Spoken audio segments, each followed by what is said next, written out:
Hello, everyone, and welcome to another episode of The Secret Origins of Mint Condition. I am one of your hosts, James, and in this episode, we return to the expanding our knowledge of the Expanse by going into Season 2. So joining me for that is Joe. A big hello then. And the man who will be leading us through Season 2, everything to what is going on with Eros Station, to a Belter insurrection on Tycho Station, to a protomolecule monster hiding out in the Rociante, is our expert Expanse man. Chris is here with us. We're doomed. If I'm leading, this way. Great intro, James. Great intro. So I tried to bring up the highlights, the three key points in the season, but there's a lot of key points in the season. So Chris, I'm actually going to hand the reins over to you like I did last time, and have you lead us kind of through this expansive exploration of season 2. So take it away. Sure. Well, this is where we really start to pick up the pace. James and I had spoken off air, and I'll be looking forward to talking with you too about it, Joe. But off air, James was saying that it was a lot easier to follow the action in this season than last season, and I think that was the first season did its job. Like it took a minute for me personally to warm up to it, but it did the job it needed to do with all the world building. So what we're seeing in season 2 is sort of the second half of the first book, which is Leviathan Wakes, and then we start getting into the second book. And I think, like I mentioned in the last episode, we see some of the overlap. So in season 1, we met Avasarala, and we don't meet her in the first book, and now we've met Sergeant Bobby Draper, Gunnery Sergeant Bobby Draper as well, and we don't meet her till later either. But since they already established the world and they're in the process of establishing the characters, and they only have so much time to do it, I think it really behooved them to introduce Bobby and Avasarala early, because they play really, really big parts in the story moving forward. But yeah, things get a lot more exciting. It becomes a lot more alien than the first season, because now that we know that the protomolecule exists and what it is, now there's this is where they start putting their foot on the gas, and they sort of don't let up. So yeah, the second season is jam packed with exciting stuff. I love it. So hit me with some questions, and I figure after we answer some questions, then we'll share thoughts on the season, what we liked, what we didn't like, what we're looking forward to, that sort of thing. Okay. Sorry, Charles. I was going to say, it's since you said that the season they introduced some characters earlier, and they're kind of combining books to what they need storytelling wise for the show. So was the character Prax introduced in the second book, or where did he come in the book timeline? So Prax is introduced in the second book because he's integral to the plot. So they do introduce him in the second book. I think in terms of where the story is, he's out of the three, I would argue right now that we see in the second season, the three major characters that are sort of introduced. Those three, Prax is the one who's sort of introduced in sort of the right space from the books, so to speak. Okay, all right. Because it is all about his daughter, and this is the connection, right? Because you run into this with any series, which is how do this one character, or how do these several characters always end up at the center of these stories, right? Like, as much as the three of us love comic books, how these characters always end up in the middle of a thing is, it stretches our imagination, stretches our credibility, or their credibility, I should say, our credulity. But this is sort of their connection is through Prax, and that's why the crew of the Rociante ends up continually involved with the protomolecule. Is in this case, like, they were sort of positioned for it, but they're not out seeking it. It's just the next thing they know. This is sort of the next step in what they need to do. And then, of course, as we see in the second season, like, we see some major character development, right? Because we see that Holden is becoming somebody else, and we see Naomi doesn't like it, and she is willing to leave him for it, and she does in fact leave him for it, and he has to come to his senses. It doesn't happen quite as smoothly in the books, but I appreciate that both in the books and the show, what this can be broken down to is setting healthy boundaries and expectations for relationships, right? Yeah. So it's one of the things I really love is that she doesn't threaten to leave him. She very matter of factly says, that right now you're not the man that I fell in love with, and I can't stay. And rather than some sort of controlling behavior, he sort of tries to accept it, but he's obviously not happy about it. And then he realizes, he's losing himself over the edge into the abyss, right? And he comes back around because he has people that rein him in, people like Alex. So I thought that was really important. It's why I think some characters are introduced a little bit earlier. But this is where Prax is supposed to come in. Okay. Okay. Just to get back to Holden for a second, Holden's became almost as scary a character as Amos in this second season. Really, he started to scare me a little bit at the end there. Yeah. So I thought he was going to go off the rails. Chris, if you could give us, or give me, our audience, a timeline, or I'll get to what the word phrase is here, but the proto-molecule. Is it truly from outside the solar system? Number one. Yes. Is it truly extraterrestrial? Yes. So and who had it first then? So that's just it. This is there's a term they use in the show, but it is outside the solar system. It's like extrasolar or something like that. Extrasolar, right? Yes. But so basically, what we've learned at this point now is that humanity never actually should have existed.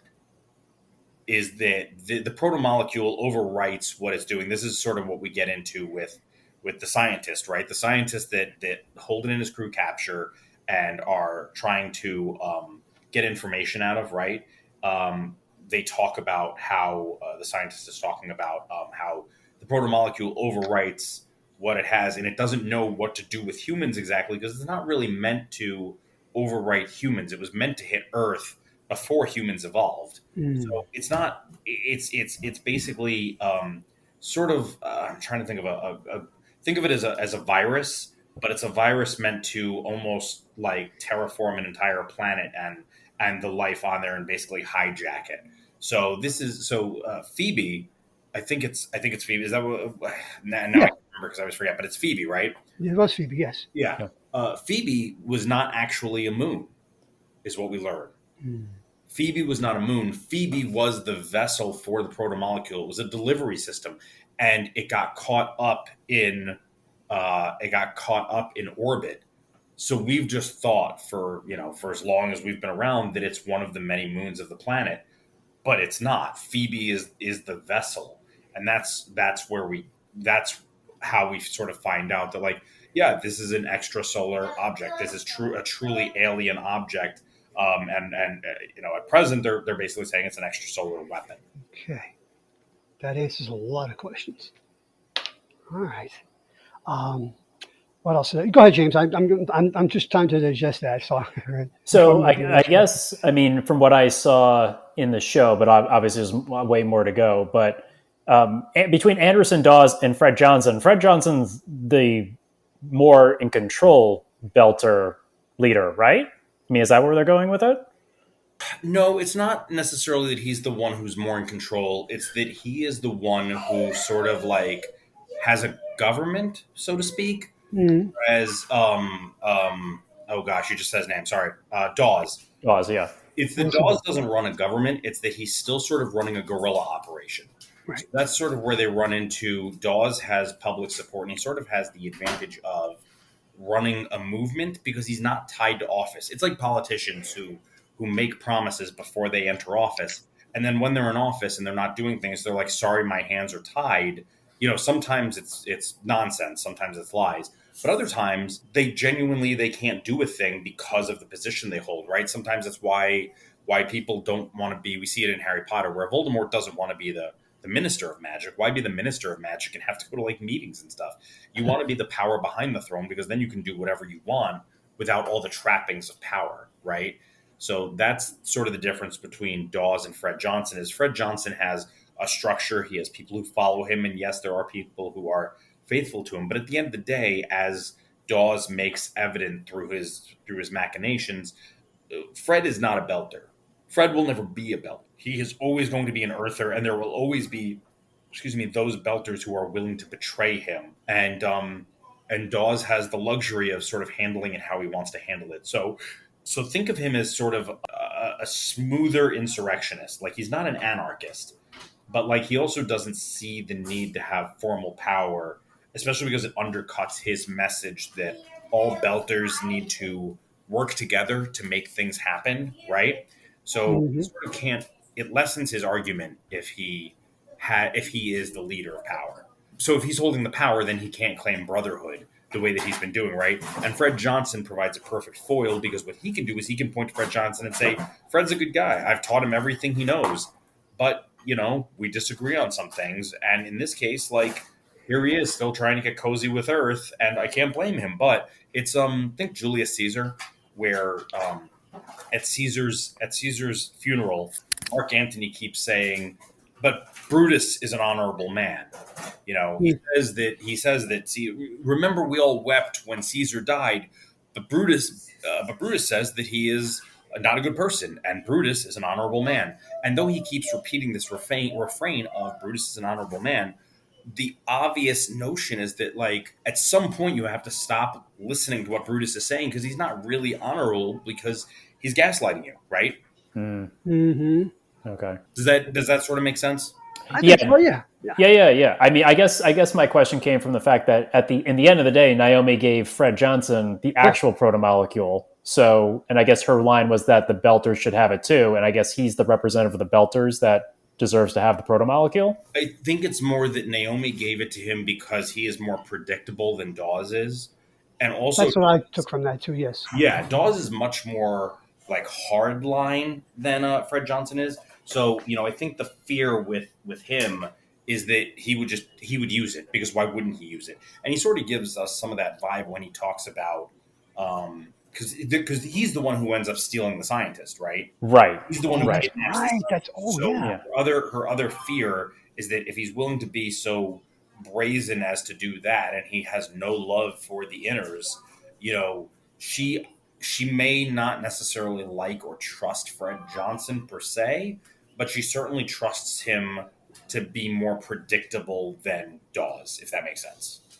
No, that makes sense. I mean, we exchanged offline texts. I mean, there's a lot more obviously of the show to come, but Fred Johnson doesn't seem he's not unreasonable in my mind. I'm not saying he's the best guy in the world, but of the different sides they're showing to me right now in the show, of the different powers in play, Fred Johnson seems somewhat reasonable person. Well, and part of that is, and this is something that I appreciate about the writing, right? Something I appreciate about the writing is the fact that the reason he seems more reasonable is because he's an Earther, and because we are Earthers, right? So even though belters are representative of, and I'm sorry, I'm on the move right now, so just give me a second. I can imagine how echoey it is, but yeah, one of the reasons it's written that way, in my opinion, is because we are Earthers and we can see the logic in it. And again, you're talking about people who are an oppressed population, right? So there's an element too of like, well, Fred Johnson sounds reasonable, and that's part of why Naomi is there as a foil, is to say, well, yeah, you think he's being reasonable because you're an Earther, and so is he. So this whole makes sense to you, but the reason it doesn't make sense to the Belt is because we don't have a planet, right? We don't have the privilege that you do. We don't get the respect that you do. So, when you're talking about whether or not a step is measured, you're thinking in terms of you have the luxury of saying that the arc of time bends towards justice. But what about all the belters who are dying right now? And that's sort of where Dawes and Fred Johnson split. And even though I think Naomi agrees more with Dawes from that philosophical standpoint, she trusts Fred Johnson again. I just keep using the word predictable because he kind of is. And that's what she wants when it comes to the protomolecule. Yeah, I think Naomi is fearful of abuse of power, because that's why when she saw James, Jim, right? What's his name again? Yeah, I mean, James. Yeah. No, right. Yeah. When she kind of left him, that wasn't the man like you said, the man she fell in love with, because he was kind of abusing his power. So I think Naomi understands the other side, but Naomi does not want anybody to have this unbridled power, any side. And I think she's very central. I love her story arc so far. She's my favorite character, by the way, in in the show through 2 seasons. Good. No, I'm so glad because she is, and while she's well written in the books, I think she's written better in the TV show, which is I think pretty uncommon, but it's pretty terrific. But no, I think you hit the nail on the head, Joe. Is she recognizes an abuse of power when she sees it. She doesn't like it, and she'd rather nobody had it. But Jim is trying to put the toothpaste back in the tube, and she's that's not going to happen. So I'm going to do even though you're trying to be noble about this, you're wrong, and somebody's got to look out for the belt, and it's not going to be you. Yeah, no, it's great. It was a great piece of writing and a great moment in the season when that turn happened. Let's see, what other questions did I have? Well, I had I wrote something, questions and observations. But before I get to that, there's always these jaw-dropping moments. And I thought the first jaw-dropping moment, the first holy shit moment, was when I realized what Joe Miller was going to do with the Nauvoo. And that was like, holy crap, he's getting those Mormons off there because he's going to send that ship into that space station, and to that, and that's this. And then, of course, Eros moves. Yeah. And it's like, holy mother of God, what the hell is going on now? And then we see, finally, Joe reconnects with Julie, right? Julie, right? Not Julia, Julie. And that scene where he takes off his helmet and the molecules is taking over him. It reminded me of the scene at the Jace. We talked about this off air this afternoon, but in a different context. It reminds me of the end of the scene when Decker mates with Ilea via feature, right? The end of Star Trek: The Motion Picture. And it's like, wow, this is really cool stuff. This is now. Okay, now we're getting to the science fiction. This is really, this is real sci-fi now.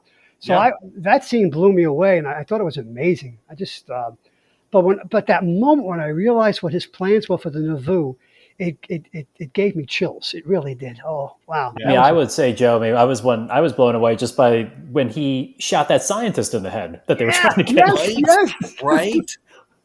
And I was like shocked. That's like when season 2, I think that's the end of episode 1 or 2. I was in because I was like, whoa, he just he shot the guy they've been spending the whole episode trying to get. Cortazar, yeah.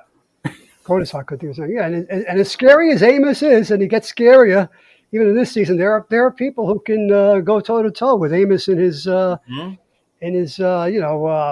mania. Wow, it's just incredible stuff. Well, I like their interaction too when they were Joe and Amos interaction was good stuff too. I mean, I'm sorry, obviously it didn't last the whole season, but the time we got with the two of them interacting together was very good character development. Really good character development. Yeah, no, I absolutely agree with that. I think I think Thomas Jane does an absolutely fantastic job with that character, and I like Miller a lot. I like seeing him develop, and it's not. They didn't have as much room to do it in the show as they did in the books, obviously, and that's not a surprise. But in the books, it's almost a little more heartbreaking when he kills him because he really sort of had come to the conclusion that he was going to be part of this crew, and the sort of breakup lasts longer because Holden absolutely will not forgive him, and it's sort of like I appreciate that they couldn't keep everything, and that's fine. I totally get that, and I wouldn't expect them to. But I appreciate that they did keep Amos saying, I understand why you did it, but, it's not that we dislike you. It's that when the Cap says a thing, that's just the way it is. Mm-hmm. And it really offers a lot of insight as to how it is that he thinks, how Amos thinks, and what he thinks of Holden. Especially because in that first season there was tension between him and Holden, and there was the possibility they were going to kill each other, right? Yeah. Which also I find utterly delightful. The whole revelation that Holden and Naomi are sleeping. Yes, I was about to bring that. That's very funny. And him and Alex, I knew it. I told you. It's so good. It's so well done. It's all right. Well, I guess it's not a problem. Alex gets the funniest lines. Oh, he does. He's such a great character, and I like that they don't take the sort of easy drama. It would have been easy for that to create drama or friction, and instead they steamroll it and they just move past it. Yeah. But yeah, it's the sort of breakup of Miller leaving the Rociante. I thought they did a nice job of that, but in the book, really, he is absolutely rudderless. He is directionless, and we get some of that, but there's only so much time to spend on Miller being frankly a shit show before it's like, okay, well, we need to know what happens next, right? So, it's interesting how much it impacts him that he's not on the Rociante for a long time, but he thought he was part of the crew, and then he did what he had to do because, like he says, he was making too much sense. Yeah, definitely. Yeah. I guess it's probably a good question. The Rocinante is basically, and the crew is a non-aligned sort of intervention force at this point. Obviously Holden's whole thing is he's trying to get rid of the protomolecule, but they basically can do whatever they want, sort of, right? So, kind of. They can do whatever they want because they're sort of, think of them more like mercenaries. Yeah. It's just that I thought they were like pirates in my mind. They're kind of like, they're sort of like pirates. They have, to me, they seem like they have no allegiance to their own honor, I guess. Well, they have allegiance to their own honor, and at the end of the day, like, the thing to remember is, do either of you remember where, because they named the ship Rociante, do either of you remember where that came from? I was thinking about that today, and I couldn't remember. No. That's okay. No. So it's Don Quixote's horse. Okay. Yeah. So that's Holden. Holden is Don Quixote. And so that's what they're doing, and that's part of why he gets sort of lost the way he does, because he's trying Tilting at windmills. Yeah, he's tilting at windmills. Mm-hmm. Why the putting the toothpaste back in the tube isn't going to work. He's going to try it anyway, and why the darker side of him is so ugly is because yes, Holden does his own thing, and there's a great line that hasn't come up yet. I believe it's next season, where Avasarala, as she's talking to Holden, goes, "Things are fucked enough, Holden, so please don't stick your dick in it." It's such a good. She's got a potty mouth. Oh, she does. I think it's brilliant. I love the way and the actor just delivers. Shoray, she does this amazing job of delivering these lines in a grandmother's voice. I just love it. But right. That's the kind of attitude that she takes, because that is what Holden does. Holden always screws things up, and he tries to do it for the right reasons, right? But I think one of the things that really appealed to me about this show is we saw that in Farscape, where like Crichton keeps trying to do the right thing, but no matter where he and the crew of Moya go, people die. And that's sort of true in The Expanse as well, which is, I think that it is better reasoned in The Expanse. I think they are genuinely trying, but also some of them don't really fool themselves as to who they are. But at the end of the day, that's what they're trying to do. So yes, basically at this point, they are making enough money as mercenaries, as freelancers, that they can afford to pay for their own repairs and stuff. And part of that is based on the fact that not only are they famous, but also the fact that like they are driving around in stolen Martian tech, and nobody can touch them. The Corvette they're in, as he says, I can't remember exactly where he says it. There's a standoff. It's when he's trying to rescue Naomi on the somnambulist, right? And he says, this is like bleeding edge Martian tech. Do not test me. Yes. Yeah. And it's true. They don't necessarily want to fight, but this keeps going. We're going to see more later about how the Martians hate Holden. They hate him because he has stolen. They're like, and the government will not touch him. The military will not touch him because he's in this. He stole their ship and he's flying it around the galaxy. Like it's around the solar system. It's ridiculous. So that's what they're doing now. They're basically freelancers. They do live by their own honor. But ultimately, they'll take on just about any task as long as it sort of passes the smell test for Holden. Interesting. And we got to see Alex's acumen as a pilot at the end of the season when he rescued when they went on had to get Naomi back. Yep. And he got around all those ships and he pulled some really cool tricks, hiding behind the moon and whatnot. So it just made me think it's like I did check. It is the 24th century that this takes place, and it'd be kind of cool if there was if at some point Alex could cross into a different universe and be sitting behind a helm that had star drive, had a warp drive to it. I'd like to see what he could do with that. Yeah, he's such a great character. I like the way he's written. It's fun that they could find a way to sort of like get a sort of a Western character in there, right? With his twang and everything. Oh yeah, it's great. Yes. The music that he listens to. Yep. It's a great. They really do. Now they sort of in the second season they can really start to dig into the different characters. So that's something I think we see too in the second season is, okay, now we have an idea of who people are, so let's learn more about them. And I think that's some of what we get in the season that makes it that much better than the first. I guess we're going to, because it started, so Amos, as we discussed in the last episode, is sociopathic, and as he's displayed, but he clearly cares about children, or something happened Yes, he does, yeah. Yeah. So he's not without some emotional context, I guess, right?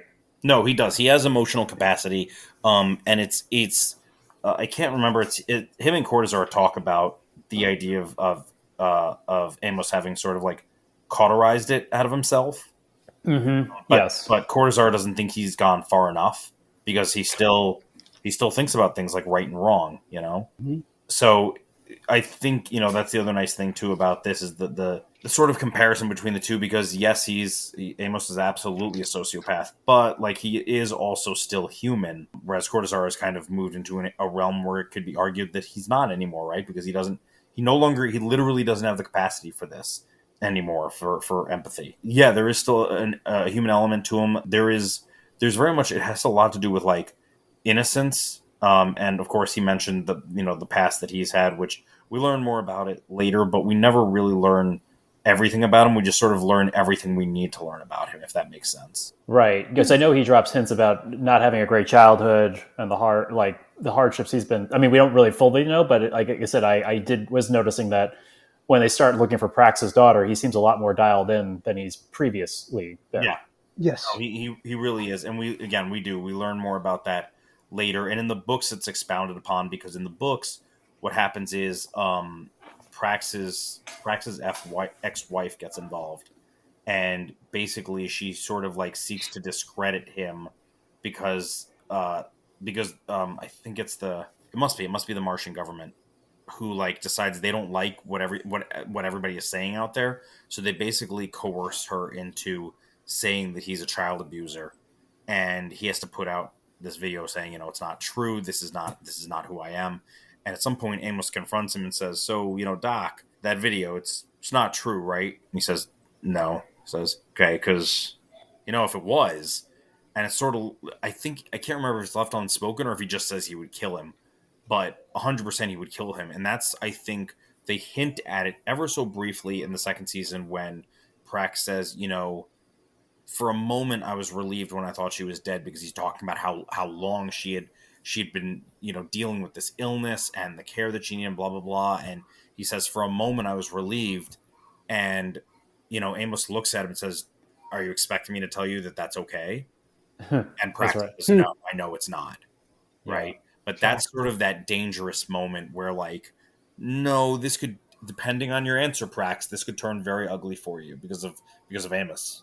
Right. I mean, there's that moment where he almost tries to kill Alex for a moment there. He like throws him over the railing, and he's like, "Don't make me kill you, Alex." Yeah. Alex. He sort of loses it, and he says, "Please, I don't want to fight you, Alex. I don't want to kill you, And Alex sort of like laughs it off, but he doesn't realize that this is, that sort of berserker type rage, that violence that comes second nature to him. And once he's in that mode, good luck stopping him. There are a couple of times in the books, I can't remember if he says it in the series, but in the books several times, when Holden tells him not to die or something, he says, "You know me, Cap, I'm last man standing." And then there's Erinwright. I mean, this guy moved into Lex Luthor territory in season 2. He comes clean because he's got to come clean, because Avesarella's got him. She's got him cornered. She's got him cornered, and I almost believed his confession. I thought he was going to turn a new leaf, and then he just sets everybody up when Avasarella goes to meet Julian Mao on Jules Pierre Mao, yeah. Jules Pierre Mao on his space yacht, and then there's Erinwright, popping up on the view screen there, and just I love it. He pops up and he pulls it on Mao too, right? Yeah, he gets them both right. Get the fuck back to work. Oh man, it's like, oh wow, this, and it's kind of, there's that interesting. It seemed there was a heartfelt discussion with his son in the plaza there, when the kid was off on his way to school, and he said, "Just remember this: listen to your heart." And you think, well, that's a dad giving his son good advice, because the dad knows he's done wrong and he's going to be now put up on charges and he's going to have to face the world.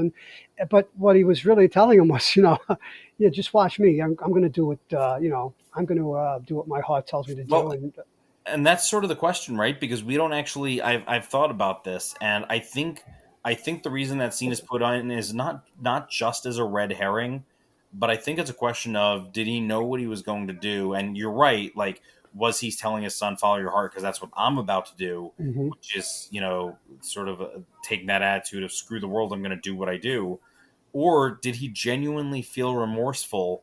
And then he got scared, realized he was going to get screwed over because Avasarala wasn't going to have his back, and he changed his mind because it was just too hard. Like I don't know. The difficulty that he has in having this conversation with his son leaves me in a very ambiguous place, and I kind of like that I don't know, and frankly will never know, whether or not Erinwright meant what he said. Yeah, and you know what? That all to the credit to the showrunners and the writers and the actors, and because the characters, he's just not he's not a mustache twirling villain by any means, and so it makes him an even more interesting character, but still very very frightening.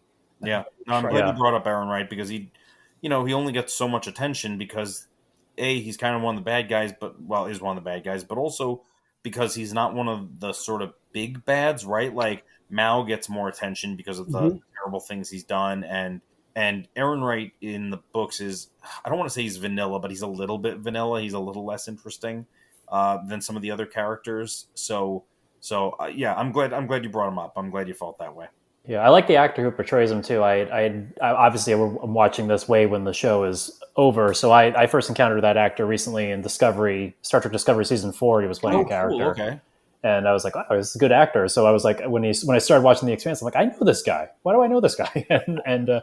But I enjoyed him as an actor, and yeah, he's like, it's really hard to that turn really did surprise me when Yeah. he's like comes on that view screen and basically screws everyone over there. Yep. Yeah, Yep. no, and there's one more character we have to talk about because she is amazing, and that's Gunnery Sergeant Bobby of the Mars Marine Corps. I mean, Mm-hmm. wow. Isn't she For terrific?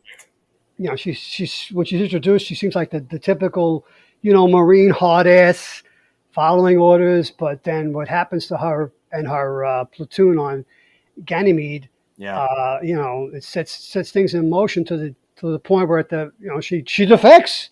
Yeah. She defects. Yeah, and that was an incredible arc they did with her.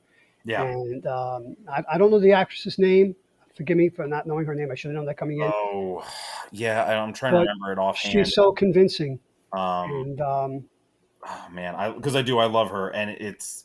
Hang on, I'm just gonna look. It's Frankie Adams. Frankie Frankie, Adams, thank you, yes. James. Yeah, she's very convincing. She's very good. And they gave her a great story arc. It's just amazing to watch her. Hey, she saves Avasarala, right? She goes out through that.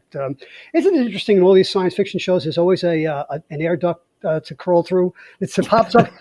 You name the show or the movie, it's always there. Yep. It's always the egress to safety or to triumph.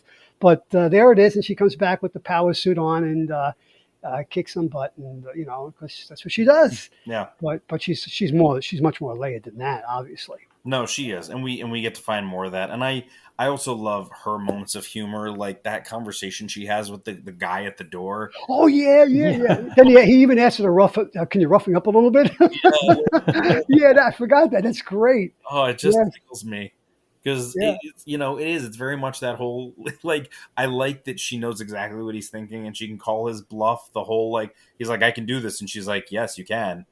Yeah. You can absolutely do that." But then, and he finishes the thought of like, "But then there's nothing to stop you from kicking my ass." I like when she kicks Martin's ass in the hotel room. When Yeah. She, Oh yeah, Oh, this it's guy, so boy, satisfying. did he deserve it? Yeah, it's so satisfying. Yeah, it really is. I mean, I also liked how they slowly her story threaded behind the scenes until they met with the main story. It was like just a background story, which I was like, "What? How does this link up? Like, when are they going to link up with the main story?" And it was nice how they wove that in to the main story. Yeah, so she doesn't in the book. She doesn't show up until Ganymede. She shows up in book 2 because of Ganymede. So we don't meet her earlier when she's doing maneuvers with her platoon. They did all of that because they were really trying to make sure that we understood her loyalty to Mars and what it would take for her to defect. Okay. Yeah, and you realize that is a gigantic, heart-rending decision for her to make, Yeah. because when we see her, as we see it early, we know how dedicated she is to Mars. She's champing at the bit to go to war with Earth, right? Right. So and then to see this honorable Marine who's dedicated her life to the core and to Mars, and then to defect because they're using they're using the protomolecule to make weapons in humanoid form. It just it's heart wrenching for her. It destroys all her beliefs in the core and in her government. Yeah. So it's And her arc continues to get more interesting. So the actor, Frankie Adams, is not a one-trick pony, and neither is the character. So I'm glad you good. like her because I want to see more of her. Yes. yeah, oh yeah. So now that she is here, she is a regular. Okay. Oh, okay, cool. All right. Yeah. I mean, I also like her interaction with Avasarala, how they. Oh yeah, it's great. Like the stuff in the court. Well, before they even got to that, when she's trying to get testimony out of her, and then all the interactions they have once they're on the ship trying to trying to get Bobby to the power suit and everything. The interaction, the dialogue between the two of them is great. Yeah, it is. It's terrific. I love Bobby. I think she's so badass. I think she's a great character. I think she's well written, and she comes by it honestly. Like there's so much upside to her as a character. So yeah, I'm right there with you, and yeah, we're gonna get more Bobby. Now I have some observations about also that I would like to bring up. Yeah, please. One of them is it's interesting because we didn't see much of Earth in season one, and we see a little bit more of Earth in season two, and thanks to Bobby, we see a little bit more of the city, New York City, right? And she wants to go down to the ocean, which is really not the ocean; it's really the bay or possibly the East River, but obviously there's no ocean on Mars. And as she's traversing when she escapes from the Martian consulate, making her way to the ocean, so to speak, we see that there are homeless people on the streets of living on the streets of 24th century New York. Mm-hmm. Interesting. As I remember, I said that after watching the first season, the more things change, the more they stay the same. Yeah. And here we have this global government that's ruling Earth, that's really not looking out for anybody. It's really nothing but a what's the term I'm looking for that Eisenhower coined back in the 50s, the military-industrial complex. Oh, sure. That's what it is, And then they talk about how most people don't work on Earth, and they're just wards of the government. So you kind of got to think that life on Earth is probably obviously it's not as hard as life on Mars physically, but it doesn't seem that life on Earth would be very rewarding either. Well, it depends on where you're at, right? Because I mean, so when Bobby has that experience out and about, and she's talking to the guy that she meets, who ultimately teaches her how to deal with the vertigo and mm-hmm. Oh yeah, that was an interesting scene. Yes. Yeah, but B, how to get to the water. He talks about how he's been on the list, and Avasarala at some point talks about how we haven't done them justice. We don't have jobs for them, and we don't take care of them. So, basic assistance is just that. It's extremely basic, and it doesn't cover all their needs. So it makes you think that there's that creativity on Earth in the 24th century is not highly prized or praised for that matter, and just the people just go about their business in kind of an Orwellian type of environment. So it's interesting how it's here. This is 3 centuries into the future, and we're still dealing with with corporate greed and abuse of power and racism. So it's just an incredible indictment on our time, but extrapolated into the future. No, I think you're absolutely right, and I think at this point the authors aren't saying that it's hopeless or anything, but they are saying that this is what we're talking about when we complain about unchecked capitalism. Yeah, because as long as it keeps going unchecked, we end up in these situations. How can we not have poverty when we're still dealing with capitalism? Because that's the thing in Star Trek, right? We're not talking about capitalism in Star Trek. No. No. And that is not the only element, but that is a big element because there will always be the haves and the have-nots. And as we see with Jules Pierre Mao, the haves are not happy until they have literally everything. It's not enough that they have more than anybody else. They need to have more than that. They need to have everything. So, But it's beyond capitalism. It's also a lust for power too, Mhm. and to control.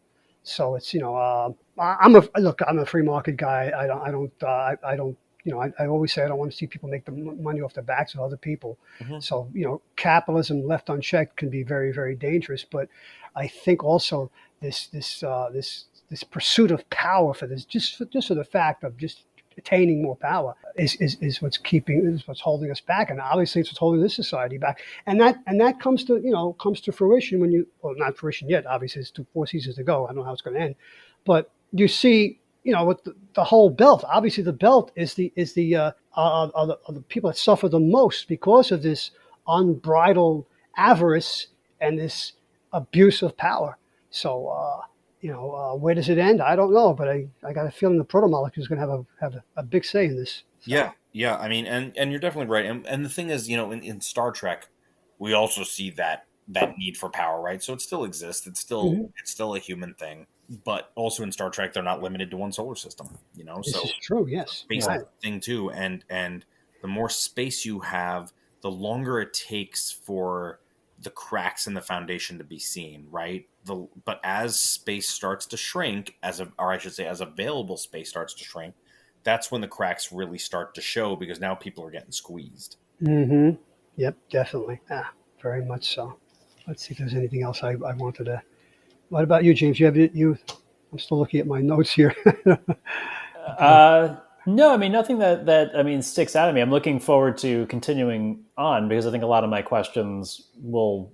I mean, some of the stuff I do have questions, but some of it I know is going to be continued on. I don't want to press Chris into giving away Sure. like Oh yeah, there's like I want to ask Chris this, but I'm not even going to ask the question because in trying to avoid it, you might give away. But there's a character who seemingly off the board right now, but is he really off the board? I think you know who I mean. So I don't. I just want because what happened when Eros crashed into Venus. Well, that's a good question. Actually, Joe, that's good. So, what happened to the spaceship? Like, if it got when it went to Venus, it got taken apart, and I Yeah, guess that's literally taken that's apart. that's Yes. where we are left, I guess, until Yeah. the next season to figure out why that happened, right? Yeah. So if I'm not mistaken, and I'll have to, I mean, I'll watch it again as we wrap up this episode. I think they, in a couple of news reports, they sort of catch you up on what exactly happened. But yeah, it was taken apart piece by piece. Interesting. It was because, as they said, there's something happening down there. We've now seen there's a structure on Venus, hmm and we can see that the protomolecule is doing something. And we also know that the protomolecule obviously still exists, not just on Venus, but outside of Venus, because briefly, how creepy is that protomolecule soldier? Yeah, Um, Oh yes, yeah. yeah. the one that was ripping apart the through the ripping There's apart the Rociante, yeah. to get to the nuclear reactor. Yes. Right. Yeah. So we know that the protomolecule is we already knew that it broke certain rules. Obviously, Eros dodged, right? So hmm we know that it breaks certain rules, but we also know now that it's been building something on Venus. We know that the further its influence, the more it, and we already also know that it hijacks things, right? So here it's been alone on Venus for a while, and the ship comes along, and what better opportunity to learn? Fast, yeah. Because I mean, well, I guess we learned in the series that the protomolecule creatures or soldiers they were actually the first thing they did, and Eros was like a test run of just what would happen unchecked, right? So yeah, it was basically a way to collect information and see what would happen if it just did its own thing, and then using that data, they sort of took the cannon, this giant cannon, and strapped it to a thing that it couldn't possibly stay strapped took the cannon, strapped it to a camel, and called it a weapon. Mm. Hmm. If that makes sense. Yeah. Yeah, yeah, yeah. Yes, it does. You find this thing, and you don't know what it's going to do, and then you learn more about its behavior, and then you say, okay, now it's predictable, so let's take the next step, which is weaponizing it. And this is part of where I think the Expanse does a really, really nice job of, again, it's alien. And the problem with writing aliens for a lot of us, we talk about it with shows like Star Trek, that it's like, oh, look, more humans, but they have a ridge on their forehead, so they're alien. Like, we run into this a lot. And the reason that we run into so much of this is because ultimately we are humans writing aliens, and we write from a human experience, and we write for a human experience too, because it's for human consumption. Right. I think where the Expanse takes a good next step is some of the motivations, we never actually learn what they are. And sometimes it just does things that are never explained because it's alien. So, like, it doesn't necessarily have to make sense to us as humans. It's just stuff that happens, or, because again, it comes back to, okay, well, but why was the protomolecule launched at Earth? Well, it wasn't launched by humans, so it's a little bit difficult to sort of sort that out. Incidentally, did I answer your question? Yes, you answered the question, Yes. but by answering them, you've also made me think. Think I want to watch season 3, obviously, but you've also put more questions in my mind about what's going to happen and what exactly this is all about. So no, it's great. I mean, this is kind of like one of those sci-fi classes I took back at Queens College back in the day. Good discussion, a great connection of events that we've already experienced. But where do we go from here? Where is it going to take us? And that's what sci-fi does so well. I mean, the quote unquote final frontier. We don't know. And so, but we're along for the ride. I mean, based on how much you love the show and the books, Chris, I'm assuming, and without saying anything, when we get to the end, we're satisfied, right? You mean the end of the whole story? The end of the whole story. There's lots of questions now, obviously, because we're only 2 seasons into a 6-part show, and but I'm assuming by whatever questions and stuff that come up that are answered, and then new questions come up, by the time at the end of the journey, we have we have a satisfaction as an audience, I guess. We do. I think so. Yes. Okay. It's going to be really, really interesting because the things that unfold next, it's sort of like what you were saying about how the more things change, the more they stay the same. Humanity is still sort of the biggest threat here. So it's really interesting. But this is, the 3rd season. Obviously, they're going to resolve some of what happens here.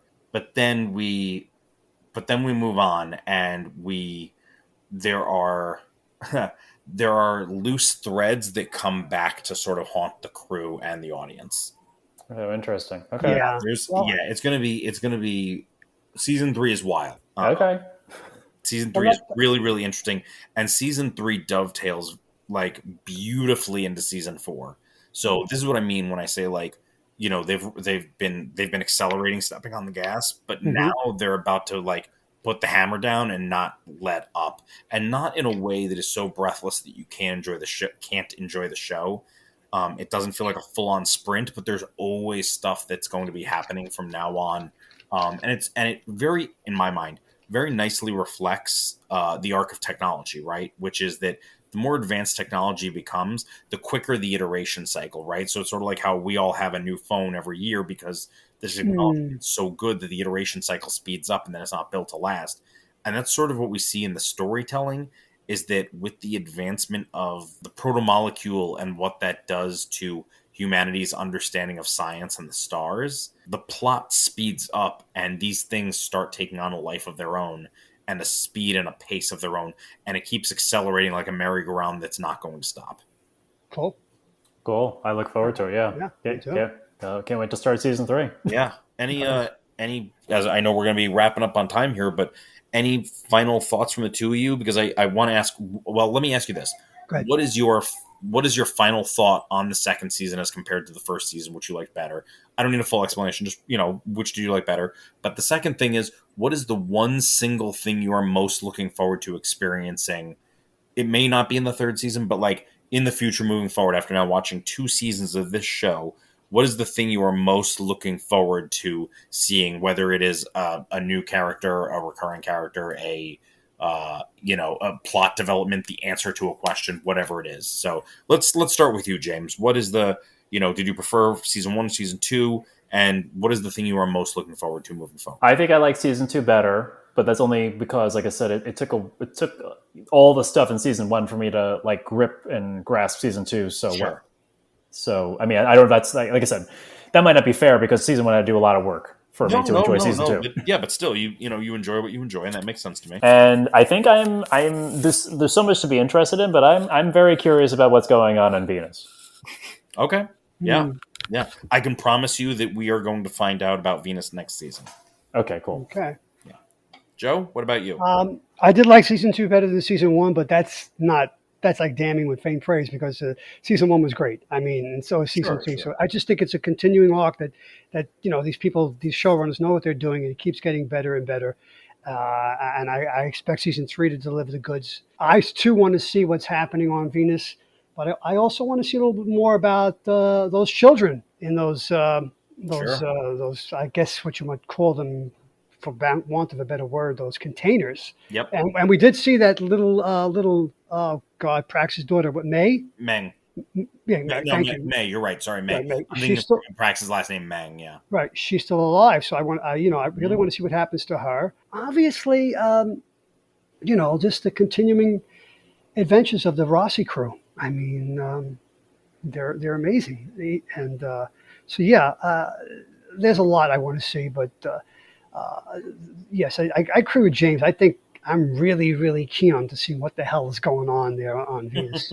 You are going to find out. I can't wait then. Yeah, no, that's very exciting. Very exciting. It's great. And also, just really quickly for our listeners, don't forget, we have not actually resolved what was going on Mao's yacht just yet. That's a good point. Oh, that's right. Mm-hmm. Yeah, that's right. The last we saw was Bobby helping Avasarala up, but they are not out of danger yet. There's still some stuff going on there. So okay, and you know what? That's right. I wrote my notes at the end, and I think that was one of. Let me see. Right, and Bobby seemingly saves Christian and how do you pronounce it? Her bodyguard's name? Kotiar, yeah. Kotiar. So he's an interesting character too, by the way. Mm-hmm. He's also scary. There's a lot of scary people in this show, man. Yeah. Holy crap! Yeah, no, it's good stuff. A lot gets answered in the third season, especially about Venus.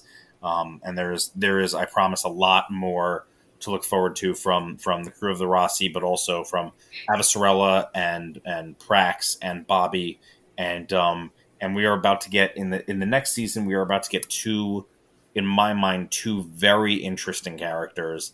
And we also get, there are a couple of other other interesting characters as well, but two in particular that I really, really enjoy, which we'll talk about in the next episode and why I enjoy it so much, because no spoilers for what comes next. I have one flash fact about season 2. Yeah.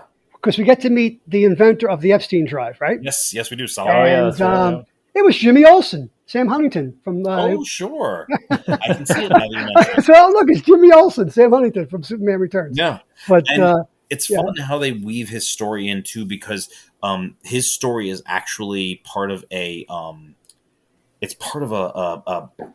compilation of short stories in the Expanse universe. So we're going to see more of him? No. Oh. Because that was basically just it's called Memories Legion, and that's the complete Expanse stories collection, and basically it interweaves with all 9 books of the series. So some of them take place very, very early on or pre-first book, in which case which is Solomon Epstein and his story. So I'm glad they interwove it a little bit, so we learn a little bit more about how the Epstein drive came to be. So we'll see more fleshing out of the backstory then. Yeah. Of the universe per se. Right, and obviously also foreshadowing of how technology moves in leaps and bounds, but how it often takes casualties while it's at it. Yeah, he was a casualty, obviously. Yeah. Well, this is it's been great. We look forward to now going into season 3. It's wild. It is so wild, y'all. Okay, I'm on board. As we wrap up this episode, do we have any recommendations we want to end with? Well, other than tell people to watch The Expanse? Well, that's the first recommendation. But since we're talking about science fiction, I had a couple of recommendations. Expanse is sci-fi in the 22nd, in our sense, 21st century. So I was looking back, and a few weeks ago, I got my Silver Age Adam Strange omnibus, the complete Adam Strange, which is Gardner Fox writing, and of course the great Carmen Infantino with Joe Giella and Murphy Anderson inking. And that sci-fi as seen in the 1950s and 60s. And then I told James this afternoon how I've been reading a ton of Star Trek books, most of the ones written by Michael Jan Friedman, friends of the show. And, that's more mid-century, late 20th century sci-fi, the way it's told. So you can see the evolution of science fiction in different media and how it's portrayed and told to its audience. And I can see that this is the next step in sci-fi storytelling with The Expanse. And I wonder what will come after that. Obviously, something new will come after that. But it's just very interesting to see how it has changed. We could throw Star Trek, the original series, in there, of course, if you haven't seen that. And can't imagine anybody on Earth who hasn't. But if you haven't, please go and watch that. But if you're looking for some mid-century, mid-20th century, late 20th century Star Trek, I would recommend the novels of Michael Jan Friedman. His Star Trek novels are very well written and a lot of fun. So those are my recommendations. Oh, very, very good, Joe. Nice. What do you got, James? I'm going to recommend a movie I just watched called Everything Everywhere All at Once. Oh, that's been on my list forever, and I need to prioritize it. I would say this is the multiverse of madness that we probably should have gotten from Doctor Strange and did not. Sure, yeah. But it's very good. There's a couple of very weird parts. There's some violence, but the overall storytelling is really good. They really lean into the multiverse part. It's got a lot of heart, and Michelle Yeoh is amazing. She's always amazing, but she's especially amazing. And Ke Huy Quan is great. And if you don't know that name, you do know that name because he was Short Round in Temple of Doom, and he was Data in the Goonies, and he is phenomenal. Like I've heard amazing things because this was sort of his foray back into film after spending so much time. I think 30 years. Yeah, yeah, 30 years. He didn't want to deal with the bullshit of being an Asian actor. Yeah, and he's incredible. They're both incredible, and Stephanie, I think, plays the daughter, and they're all incredible. It's an incredible movie. Like I said, there's some weird parts. There's some really weird parts, but this, if you were looking for the multiverse of madness, this is the multiverse of madness that you should check out. Cool. So that's what I recommend everyone taking a look at. Chris, you got anything for this week? That's great. And Stephanie Hoos, I really enjoy the hell out of her. So this has been on my list, and I just got to get to it. I do have a couple of things. One is you mentioned The Expanse, and that's I'm in the process of rewatching, so that's always fun. I will say that I read it. I don't know that I recommend it exactly, but it is called Stray Dogs by Tony Fleeks and Trish Forstner, and it is described as a crossover between All Dogs Go to Heaven and Silence of the Lambs. Wow. That sounds weird. It's weird. It's some good writing. It is some good writing for sure. But also there is, we're talking about violence against not just people, but some against animals. And so if that is not something that you can read or want to read, I totally respect that. I think if I had known the full extent of it, that I probably wouldn't have necessarily read it myself, but it definitely is interesting. So it's definitely different. High on my recommendation list though is Likely Stories by Neil Gaiman. So these are a bunch of short horror stories. And then next up for me, I haven't read it yet, but after hang on one second, Eli. So this is my kiddo Eli. Eli, say hi. Hey, buddy. That works too.